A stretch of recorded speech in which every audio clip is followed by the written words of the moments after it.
पर्यावरण विभागाच्या माध्यमातून पर्यावरणाची वारी पंढरीच्या दारी हा अतिशय सुंदर उपक्रम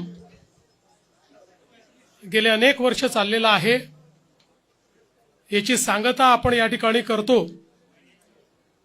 आणि एकूणच या उपक्रमाच्या माध्यमातून गावोगावी पर्यावरणाची जागृती करण्याचा प्रयत्न आपण करतो। खरं म्हणजे वैष्णवांचं तत्वज्ञान हेच पूर्णपणे पर्यावरणाच्या अवतीभोवती गुंफलेलं आहे आणि आपण जर बघितलं तर संपूर्ण संतांच्या मांदियाळीत प्रत्येक संतांनी आपल्याला पर्यावरणाचं महत्त्व देखील सांगितलं आहे आणि पर्यावरण पूरक जीवनाचा देखील संदेश दिलेला आहे। आणि म्हणून वारीच्या निमित्ताने हाच संदेश पोचवण्याचं काम ही पर्यावरणाची वारी करते।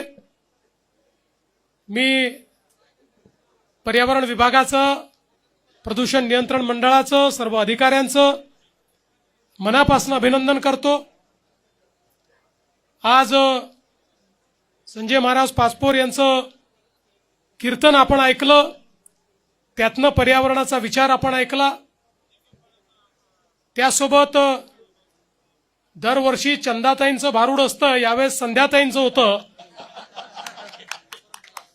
पिढी बदलते आहे आणि तीच पिढी शाहीर माळींकडे बदललेली पाहायला मिळाली आणि पृथ्वीराज आता 10 वर्षापूर्वी त्याला छोटंसं बघितलेलं होतं।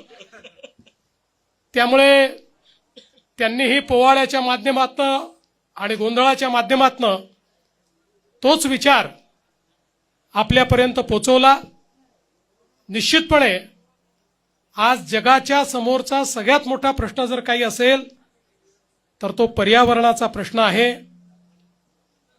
कोणीही एक व्यक्ती हा प्रश्न सोडवू शकत नाही, पण आपण सर्व एकत्रित आलो आणि खऱ्या अर्थानं संतांच्या विचारावर चालायचं ठरवलं तर हा प्रश्न निश्चितपणे सुटू शकेल।